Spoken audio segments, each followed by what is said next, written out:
নমস্কার, আমি জ্যোতি বিশ্বাস আবারও স্বাগত জানাচ্ছি আরও একটি নতুন রেসিপি দেখার জন্য। আশা করছি সবাই অনেক ভালো আছেন। আজকে আমি আপনাদের সাথে শেয়ার করছি চালের গুঁড়ো দিয়ে চমৎকার একটি নাস্তা রেসিপি, যেটা বানানো খুবই সহজ আর খেতে অনেক বেশি মজার। ছোট থেকে বড় পরিবারের সবার খুব পছন্দ হবে আর চায়ের সাথে এটা খেতে অনেক বেশি ভালো লাগবে। আশা করছি আমার আজকের রেসিপিটি আপনাদের ভালো লাগবে। ভালো লাগলে অবশ্যই একটা লাইক দিন আর সাবস্ক্রাইব করে আমাকে সাপোর্ট করুন। আপনাদের কাছে আমার একটাই অনুরোধ, রেসিপিটির কোথাও একটুও ভালো লাগলে প্লিজ পুরো ভিডিওটি দেখুন। তো কথা না বাড়িয়ে চলুন শুরু করা যাক। নাস্তাটি বানানোর জন্য প্রথমে একটা বড় মিক্সিং বোলের মধ্যে নিয়ে নিচ্ছি একটা ডিম।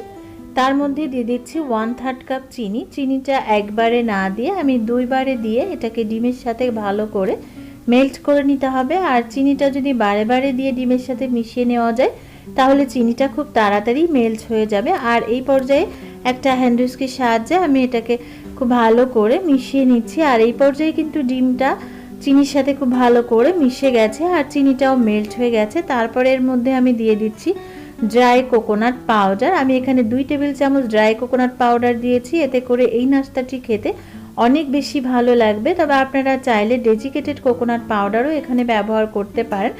তারপর এর মধ্যে আমি দিয়ে দিচ্ছি 1 কাপ চালের গুঁড়ো। চালের গুঁড়ো একবারে না দিয়ে আমি এখানে দুইবারে দিয়ে একটা ডো তৈরি করে নিচ্ছি। তবে এই পর্যায়ে আপনারা চালের গুঁড়ো দিয়ে একটা ডো তৈরি করে নেবেন। প্রয়োজনে কম বেশি হতে পারে। যদি ডোটা খুব বেশি নরম হয়ে যায় তাহলে এখানে আরও কিছুটা চালের গুঁড়ো অ্যাড করে একটা সফট ডো তৈরি করে নেবেন, যাতে করে নাস্তাটা তৈরি করা যায়। আর তারপর আমি এটাকে হাত দিয়ে আর একটু ভালো করে ডোটা মেখে নিচ্ছি। তবে এই মিশ্রণের মধ্যে কোনো ধরনের তেল কিংবা বেকিং পাউডার বা সোডা কোনোটা দেওয়ারই দরকার নেই। এটা এইভাবে বানালেই খুব বেশি ভালো হয় আর খেতেও হয় অনেক বেশি মজা।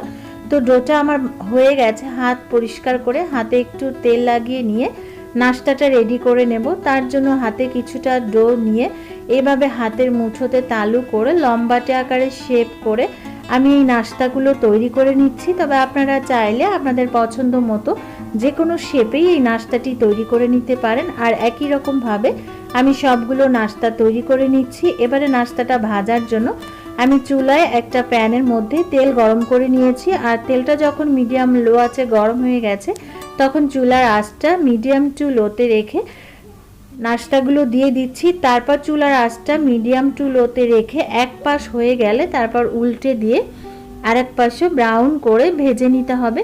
আর এটা ভাজতে খুব বেশি সময় লাগবে না, 5 থেকে 6 মিনিট মতো সময় লাগবে। তারপর এগুলি যখন গোল্ডেন ব্রাউন কালারে চলে আসবে ঠিক তখন এগুলোকে তেল ঝরিয়ে তুলে নিতে হবে। আর এই পর্যায়ে আমার নাস্তাগুলো কিন্তু ভাজা হয়ে গেছে। তো আমি এটাকে একটা স্ট্রেইনারে উঠিয়ে তেলটা ঝরিয়ে তুলে নিচ্ছি। আর একই রকমভাবে দ্বিতীয় ব্যাচের নাস্তাগুলো আমি ভেজে নেব।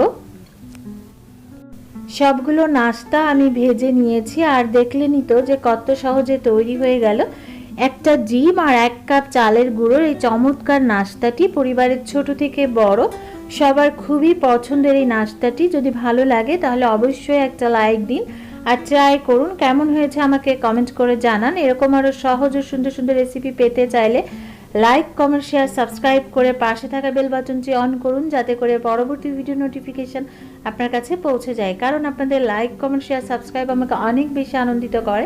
সবাই খুব ভালো থাকবেন, সুস্থ থাকবেন। Thank you so much.